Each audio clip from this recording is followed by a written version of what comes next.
장인어른이 사위 걱정된다며 손수 쥐어오신 한약을 복용하던 중 한의원 원장님이 그 한약 절대 드시지 마세요. 다급하게 전화로 알려준 놀라운 진실에 처가를 쑥대밭으로 만들어야 했습니다. 싱크대 배수구로 진한 갈색 액체가 콸콸 쏟아져 내려가고 있었습니다. 방 안 가득 퍼지는 알싸하고 씁쓸한 한약재 냄새가 코를 찌르더군요. 한 방울도 남김없이 비워낸 파우치를 물로 깨끗하게 헹궈 쓰레기통에 던져 넣으며 저는 차갑게 가라앉은 마음으로 지난 1년을 되짚어 보았습니다. 이 귀한 한약을 제 손으로 매일 버리게 될 줄은, 아니 버려야만 온전한 제 삶을 지킬 수 있을 줄은 꿈에도 몰랐으니까요. 저희 아버지와 장인어른은 대학교 시절부터 막역한 친구 사이면서 평생 단짝이셨습니다. 아버지가 명절 때마다 입버릇처럼 하시던 말씀이 있었죠. 당신이 젊었을 때 사업이 완전히 망해서 길바닥에 앉게 생겼을 때 장인어른이 자기 살던 집까지 담보 잡혀서 빚을 갚아주셨다고요. 그 은혜가 아니었으면 우리 가족은 뿔뿔이 흩어지고 저는 대학 근처에도 못 가봤을 거라며 명절 때마다 눈가를 적시곤 하셨습니다. 맞는 말이었습니다. 지금은 저희 집이 제법 안정되어 살고 있지만 그 밑바탕에는 장인어른의 엄청난 희생이 있었습니다. 반대로 한때 지역에서 내로라던 처가는 장인어른의 보증과 사업 실패로 가세가 크게 기울었죠. 제가 지금의 아내와 결혼하겠다고 했을 때 아버지는 쌍수를 들고 환영하셨습니다. 평생의 은인인 친구의 딸을 며느리로 맞이하게 되었다면서요. 저 역시 아내의 반듯한 인성과 제 능력을 깎아내리지 않고 온전히 존중해주는 태도에 확신이 있었고요. 저는 대기업 계열연구소에서 최연소 팀장을 달고 꽤 높은 연봉을 받고 있었습니다. 처가의 경제 사정이 넉넉하지 않다는 건 결혼 전부터 알았고 저는 기꺼이 처가의 든든한 경제적 기둥 역할을 자처했지요. 아버지의 강한 당부도 있었지만 저 스스로도 장인어른에게 은혜를 갚는 것이 사람의 도리라고 생각했거든요. 매달 들어가는 넉넉한 처가 생활비, 처남 대학 등록금, 심지어 경제관념 없는 처제의 자잘한 카드값, 펑크까지 제 선에서 막아준 적이 한두 번이 아니었습니다. 그렇다고 제가 무조건 지갑을 여는 호구는 아니었습니다. 저는 할 말은 하고 선을 넘으면 확실히 자르는 성격이거든요. 작년 가족 모임 때 처제가 슬쩍 다가와 차 선수금으로 1,000만 원을 요구했습니다. 가족끼리 그 정도는 해줄 수 있는 거 아니냐는 투였죠. 저는 차분하게 받아쳤습니다. 지난번에 막아준 카드값 500만 원도 아직 갚지 않은 마당에 선수금은 없다고, 차는 본인 능력으로 할부금을 감당할 수 있을 때 사는 거라고요. 처제가 언니 돈인데 좀 쓰면 덧나냐며 입을 삐죽거렸지만 저는 제가 밤새워 코피 쏟고 번 돈이라고 단호하게 선을 그었습니다. 장모님이 끼어들어 정이 없다고 나무라셨지만 저는 물러서지 않았습니다. 베푸는 것도 받는 사람이 고마워할 줄 알아야 베푸는 것이고 생활비는 넉넉히 드리고 있지만 그 위에 제 지갑에서 처제한테 직접 나가는 건 원칙상 안 된다고 말씀드렸습니다. 장모님과 처제는 입을 삐죽거렸지만 더 이상 떼를 쓰지 못했습니다. 아내도 제 철칙을 잘 알고 지지해주는 편이었죠. 모임이 끝나고 집으로 돌아오는 차 안에서 아내는 오늘 좀 세게 말하긴 했지만 확실하게 끊어져서 다행이라고, 자기 동생이 저러는 거 더 보기 싫었다고 했습니다. 저는 처제가 아니라 친동생이었어도 똑같이 했을 것이라고, 은혜를 갚는 건 장인 어른에 대한 책임감이지 처가 식구들 호강시켜주려고 내 인생을 갈아넣는 게 아니라고 했습니다. 아내는 알겠다며 웃었습니다. 아내는 늘 제 노력을 인정하고 고마워했습니다. 장인어른 역시 저를 친아들 이상으로 아끼셨죠. 제가 처가에 금전적 지원을 할 때마다 장인어른은 미안함과 고마움에 어쩔 줄 모르셨습니다. 그러던 어느 주말이었습니다. 장인어른이 예고도 없이 커다란 종이 가방을 들고 저희 집을 찾아오셨습니다. 얼굴에는 땀방울이 송글송글 맺혀 있었고 숨을 헐떡이시면서도 입가에는 환한 미소가 걸려 있었죠. 주말인데 쉬지도 못하고 노트북을 붙잡고 있냐며 안부를 건네시더니 운동 삼아 걸어왔다고 하시며 종이 가방을 내미셨습니다. 안에는 금박이 화려하게 박힌, 한눈에 봐도 꽤 고가인 유명 한의원의 묵직한 상자가 들어있었죠. 처가 먹여 살리느라 밤낮으로 고생하는 사위 기력 보충하라고 특별히 신경 써서 지어왔다고, 사위 사랑은 장인이라고 하지 않냐며 환하게 웃으셨습니다. 저는 순간 핑 도는 눈물을 참아야 했습니다. 장인어른의 경제 사정을 뻔히 아는데 그 비싼 한약을 지으시느라 얼마나 무리를 하셨을까 생각하니 가슴이 먹먹해지더군요. 제가 직접 지어 먹어도 된다고 사양하자 장인어른은 손을 저으시며 내 돈 쓴 게 아니라고 하셨습니다. 그냥 아침 저녁으로 한 포씩 따뜻하게 데워서 챙겨 먹기만 하면 된다고, 그래야 건강하게 회사 일도 하고 나중에 예쁜 손주도 안겨줄 수 있지 않겠냐며 웃으셨습니다. 장인어른의 따뜻한 말씀에 저는 의심의 여지 없이 그 한약을 감사히 받았습니다. 사실 그때 장인어른이 하신 말씀 중 내 돈 쓴 게 아니라는 말을 조금 더 예민하게 받아들였어야 했습니다. 그저 비상금을 털어 지어주셨다고만 생각했지 그 이면에 누군가의 치밀한 설계가 있을 줄은 상상조차 못했으니까요. 묵직한 상자를 열어보니 팩마다 정성스럽게 포장된 진한 색의 한약이 가득 들어 있었습니다. 상자 한 구석에는 한약재의 효능과 복용법이 적힌 종이가 들어 있었는데 남성 체력 회복이라는 문구가 눈에 띄었죠. 저는 그날 저녁 장인어른의 정성이 가득 담긴 한약을 따뜻하게 데워 단숨에 마셨습니다. 방 안가득 퍼지는 쓴맛조차 달게 느껴졌죠. 다음날 장모님에게서 전화가 왔습니다. 평소에는 용건이 있을 때만 단답형으로 통화하시던 분인데 아침 일찍부터 걸려오는 전화벨 소리에 조금 놀라긴 했습니다. 한약은 챙겨 먹었냐고. 비싸고 귀한 한약재만 골라서 진하게 달인 거니까 한 방울도 남기지 말고 아침 저녁으로 꼬박꼬박 먹어야 한다고 신신당부를 하셨습니다. 집안 기둥이 튼튼해야 식구들이 두 발 뻗고 잔다는 말도 덧붙이시면서요. 장모님의 목소리는 평소보다 한껏 상기되어 있었습니다. 묘하게 들뜬 듯한 혹은 무언가를 간절히 기대하는 듯한 목소리였죠. 그때는 그저 장인어른이 지어주신 한약을 사위가 잘 먹는지 확인차 전화하신 줄로만 알았습니다. 그날 이후 저는 매일 아침 저녁으로 한약을 챙겨 먹기 시작했습니다. 그런데 며칠 후 처남과 장모님이 저희 집에 불쑥 찾아오면서 이상한 일에 실마리가 잡히기 시작했습니다. 아내가 주말 특근으로 자리를 비운 사이였죠. 처남이 거실을 둘러보다 식탁 위에 놓인 파우치를 발견하고는 아버지는 맨날 현금만 챙긴다며 자기도 요즘 피곤해 죽겠는데 하나만 마셔봐도 되냐고 했습니다. 처남이 다짜고짜 파우치 하나를 집어들고 가위로 모서리를 자르려던 찰나 장모님이 거의 비명을 지르다시피 하며 처남의 손목을 매섭게 낚아채셨습니다. 처남이 손에 쥐고 있던 파우치가 바닥으로 툭 떨어졌습니다. 처남이 왜 이러냐고 항의하자 장모님은 집에 가서 본인 돈으로 지어 먹으라며 쏘아붙이셨습니다. 평소 아들이라면 끔찍하게 아끼고 제가 처남에게 쓴소리라도 할라 치면 달려들어 편을 드시던 장모님이었습니다. 그런 분이 고작 한약 한 포 먹으려던 아들을 원수 잡듯이 막으며 공포에 질린 표정을 짓고 있었습니다. 분노나 핀잔이 아니라 명백한 경악이었죠. 저는 바닥에 떨어진 파우치를 주워들며 묘한 위화감을 느꼈습니다. 남성인 처남이 마시면 오히려 효과가 있을 법도 한데 저렇게까지 기겁하며 막는다는 것이 도저히 납득이 가지 않았습니다.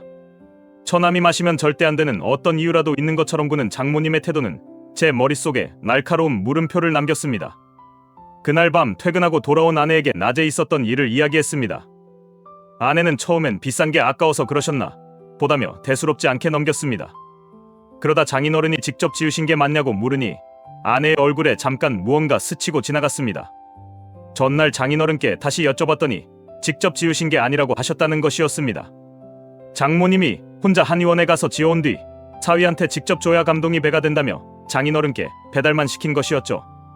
장인어른은 심부름만 한 사실을 부끄러워하고 계셨다고 했습니다. 그 순간 제 등줄기를 타고 서늘한 식은땀이 흘러내렸습니다.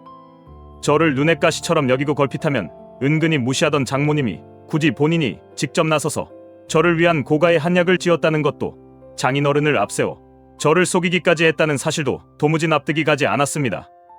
저는 아내에게 이제 더 이상 찝찝해서 못 먹겠다고 했고 아내도 장인어른을 굳이 시켜서 준 것도 이상하다며 버리라고 했습니다. 저는 주방으로 향했습니다. 식탁 위에 놓여있던 한약 파우치들이 마치 검은 속내를 숨기고 있는 것처럼 불길하게 느껴졌습니다. 다음날 아침 아내가 출근하자마자 파우치를 하나씩 열어 액체를 배수구로 모두 쏟아버렸습니다.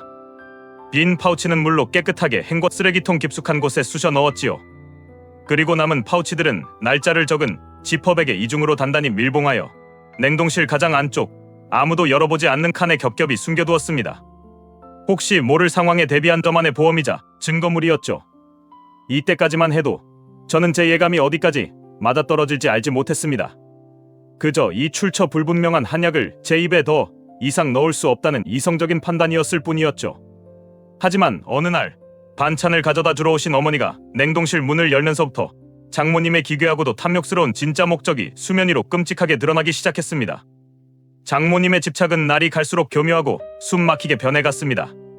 처음에는 잘 챙겨 먹었냐는 안부 정도였지만 일주일쯤 지나자 본격적인 감시가 시작되었죠. 오후 업무 중에 영상통화가 걸려왔습니다. 밥은 먹었냐, 한약은 마셨냐며 직접 얼굴까지 확인하시더니 내일부터는 보냉백에 2포씩 챙겨오고 점심에도 영상통화를 켜놓고 마시는 걸 눈으로 직접 봐야 안심이 된다고 하셨습니다. 어린애도 아니고 직원들이 다 보는 사무실에서 불편하다고 말씀드렸지만 장모님은 사위 끔찍하게 아끼는 걸 직원들이 보면 부러워할 거라며 일방적으로 전화를 끊어버리셨습니다. 저는 어이가 없어 실소가 터져나왔습니다. 이건 사위의 건강을 염려하는 장모님의 사랑이 아니었습니다. 마치 자신이 파놓은 함정에 사냥감이 제대로 걸려들었는지 매일 확인해야만 직성이 풀리는 사냥꾼의 조급함에 가까웠죠. 저는 장모님의 비상식적인 감시에 맞춰 주기로 했습니다. 퇴근길에 마트에 들러 한약과 색깔이 비슷한 진한 블랙커피 원액을 샀습니다. 다음날 아침 한약 파우치 모서리를 조심스럽게 가위로 자른 뒤 내용물을 버리고 주사기를 이용해 커피 원액과 물을 섞어 파우치 안에 채워 넣었습니다. 그리고 고데기 열을 이용해 자른 모서리를 감쪽같이 밀봉했죠. 그날 점심 어김없이 영상통화가 걸려왔고 저는 카메라 앞에서 가짜 한약을 보란듯이 시원하게 들이켰습니다. 화면 너머로 흡족하게 웃으시며 기운 펄펄 내서 프로젝트 성공시키고 승진해야 집안이 떵떵거리고 산다고 하시면서 다음 달 장인어른 차 바꾸는 것도 보태줄 거라고 했냐며 못을 박으시네요. 저를 향한 그 미소는 가족을 향한 애정이 아니라 성능 좋은 현금 인출기를 바라보는 눈빛 그 자체였습니다. 그 주말 저희 부부는 처가 식구들을 모시고 고급 한정식집에서 식사를 대접했습니다. 자리에 앉자마자 장모님은 제 안색부터 살피며 한약 이야기부터 꺼내셨습니다. 마침 임신 5개월 차에 접어든 처남댁도 도착해 자리에 앉았습니다. 배가 제법 부른 처남댁은 요즘 몸이 무겁고 기운이 없다며 저도 그 한의원에서 임산부용으로 지어 먹을 수 있겠냐고 물었습니다.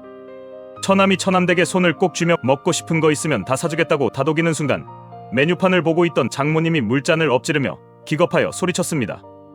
임신 중에 출처도 모르는 한약재를 함부로 먹으면 어떻게 하냐고요.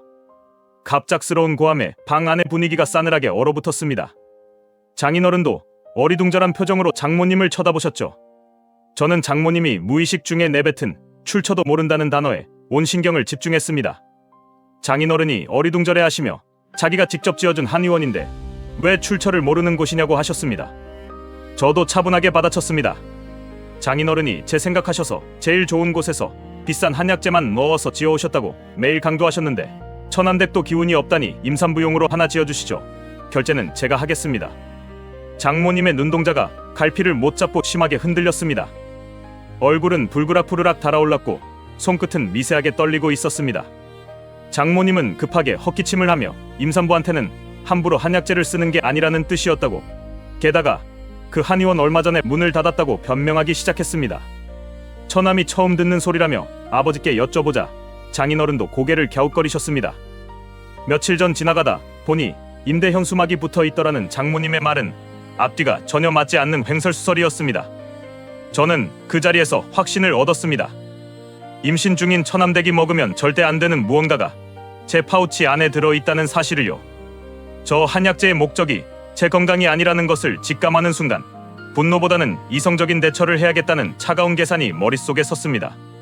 식사를 마치고 집으로 돌아온 저는 아내에게 냉동실에 숨겨둔 파우치들을 꺼내 보였습니다.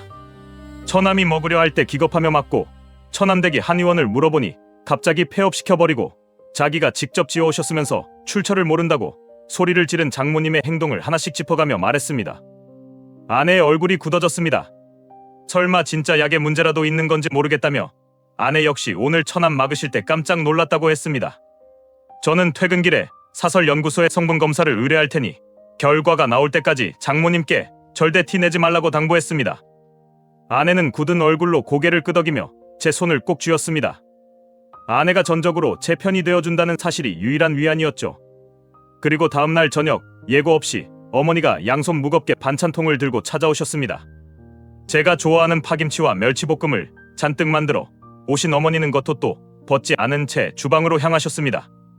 냉동실에 한약을 왜 얼려뒀냐고 잔소리를 하시다가 파우치를 꺼내 거실의 밝은 불빛 아래로 가져가 안경을 고쳐 쓰고 겉면을 뚫어지게 들여다보셨습니다. 그러더니 믿을 수 없다는 듯 파우치를 이리저리 뒤집으시며 청아한의원 약이 아니냐고 하셨습니다. 포장지 물결문이며 글씨체며 딱 청아한의원 것이라고요. 그 원장이 바로 어머니와 여고 시절부터 단짝 친구라는 것이었습니다. 포장지 모서리에 아주 작게 찍힌 번호가 그 원장의 개인 핸드폰 번호 뒷자리이고 최고급 한약재가 들어갈 때만 이 특수 파우치를 쓴다고 자랑했던 친구라며 어머니는 놀라워하셨습니다. 뜻밖의 사실에 저는 온몸에 솜털이 곤두서는 기분이었습니다. 장모님이 철저하게 숨겨왔던 그 한의원, 처남댁이 물어보자 순식간에 폐업시켜버렸던 바로 그 한의원의 원장님이 저희 어머니의 절친이었다니요.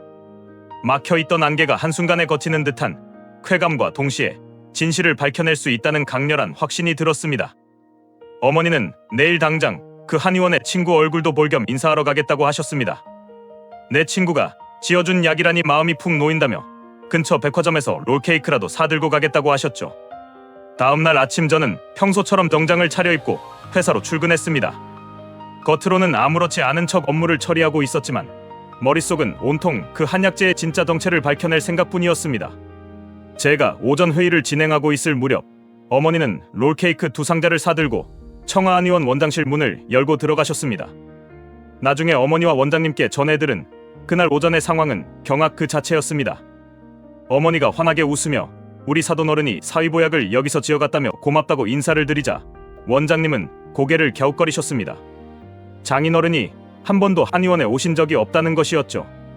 차트를 확인해보니 장인어른 이름으로는 진료 기록이 한 건도 없었고 장모님 이름으로 검색하자 기록이 떴습니다.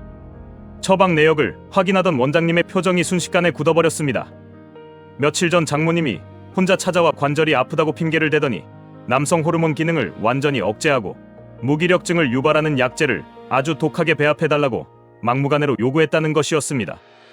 부작용이 크다고 아무리 말려도 본인 책임이라며 본인 이름으로 기어이 지어갔고 처방 전에 실복용자 전화번호를 적는 칸에 자기 번호 대신 제 번호를 몰래 적어뒀다는 사실도 뒤늦게 확인되었습니다. 젊고 건강한 남성이 그 약재를 장기 복용하면 체력이 완전히 바닥나고 업무 능력이 심각하게 떨어진다고 했습니다. 어머니는 들고 있던 가방을 바닥에 떨어뜨리셨습니다. 원장님은 사시나무 떨듯 떨리는 손으로 처방 전에 적힌 제 번호로 다급하게 전화를 거셨습니다. 저는 회의 중간에 모르는 번호가 걸려오자 묘한 직감에 이끌려 회의실 밖으로 나가 전화를 받았습니다. 청아한의원 원장이라고 그 한약 절대 드시지 말고 당장 폐기하라고 말씀하셨습니다. 수화기 너머로 들리는 원장님의 다급한 목소리와 옆에서 오열하는 어머니의 목소리를 듣는 순간 퍼즐의 마지막 조각이 완벽하게 맞춰졌습니다. 장모님이 그토록 제가 약을 먹었는지 집착했던 이유, 처남이 파우치를 집어들자 기겁하며 낚아챘던 이유도 명확해졌죠.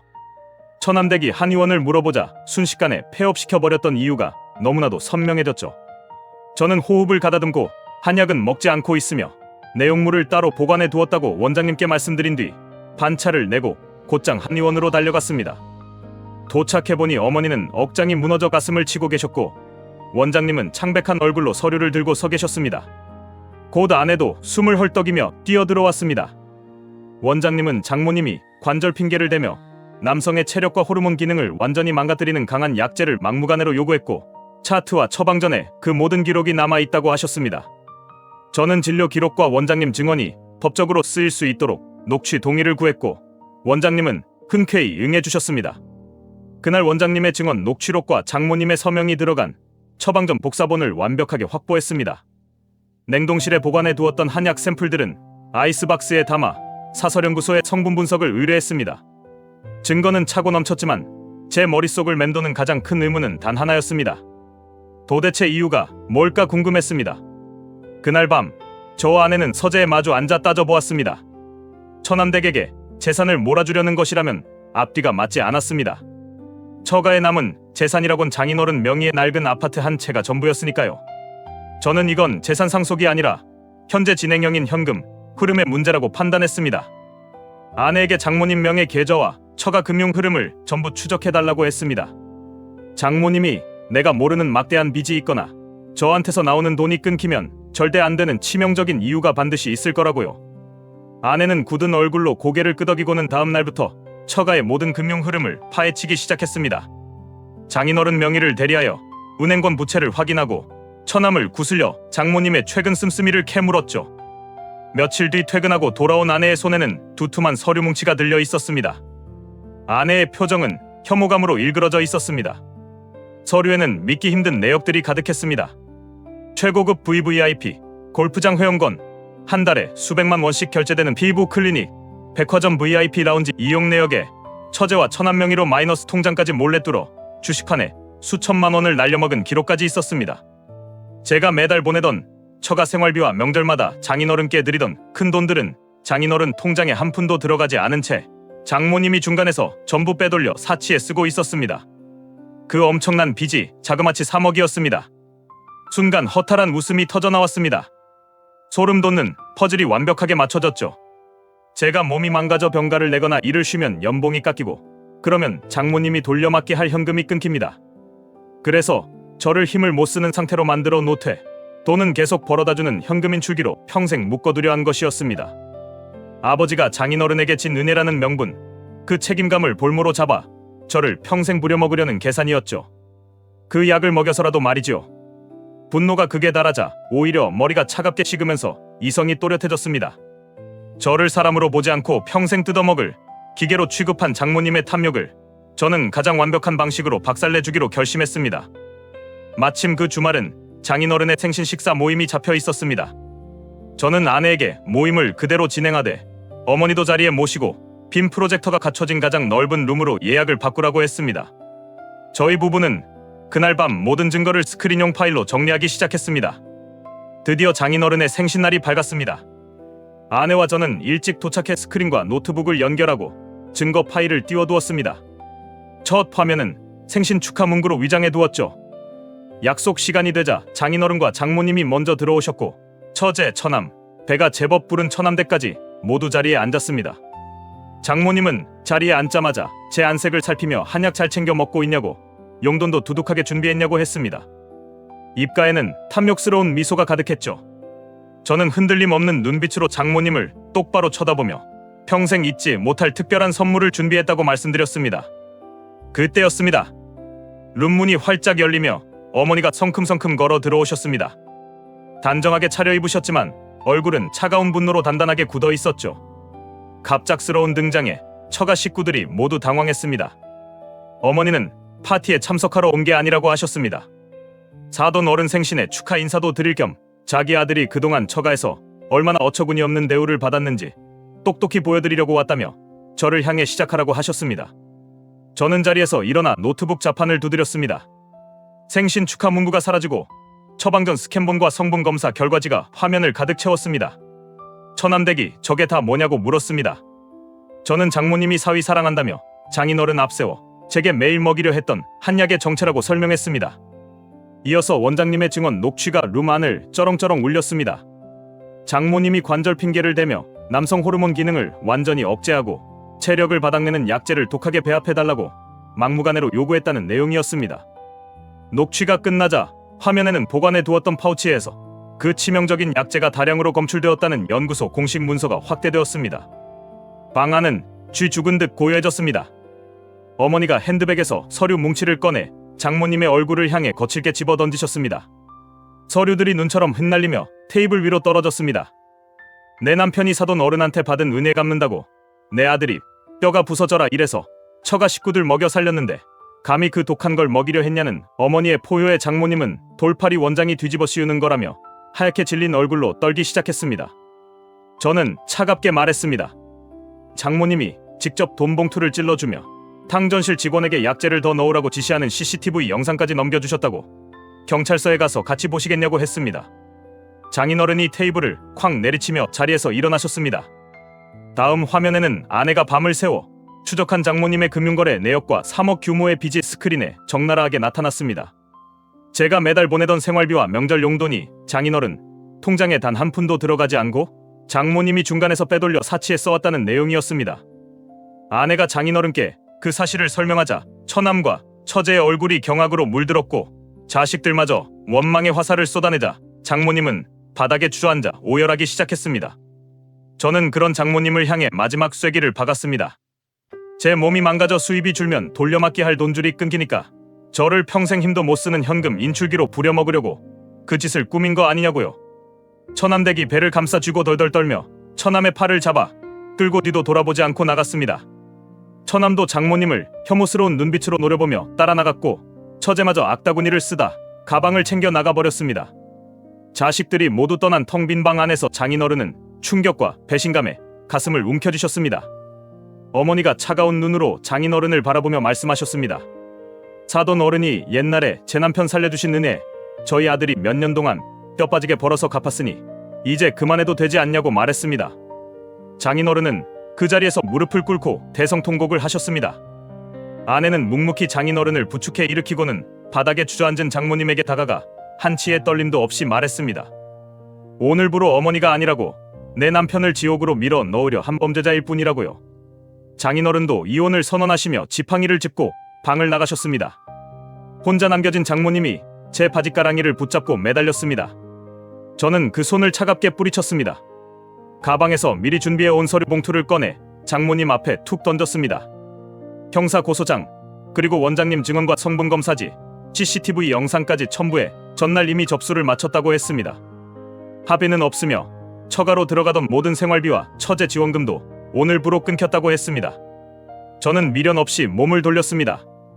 어머니와 아내가 제 뒤를 따라 걸음을 옮겼습니다. 복도를 빠져나오는 내내 등 뒤에서 장모님의 처절한 절규가 메아리쳤지만 제 마음은 그 어느 때보다 가볍고 상쾌했습니다. 그로부터 1년이 지났습니다. 장모님은 장인어른에게 이혼당하고 빚쟁이들에게 쫓겨 지방고시원에서 식당 주방 일을 하고 있다고 합니다. 장인어른은 시골 작은 집에 내려가 저희 부부와 가끔 안부 전화만 주고받으며 조용히 여생을 보내고 계십니다. 저와 아내는 처가 식구들과 경제적으로나 심리적으로 완벽하게 연을 끊고 오직 둘만의 평화로운 미래를 쌓아가고 있습니다. 어리석은 탐욕으로 남의 인생을 갉아먹으려 했던 대가가 무엇인지 장모님은 지금쯤 뼈저리게 느끼고 계실 겁니다. 따뜻한 찻잔의 온기가 제 두 손을 기분 좋게 감싸며 완벽하게 되찾은 평온한 제 일상에 미소를 짓게 합니다. 공감하셨다면 구독과 좋아요로 응원해주세요.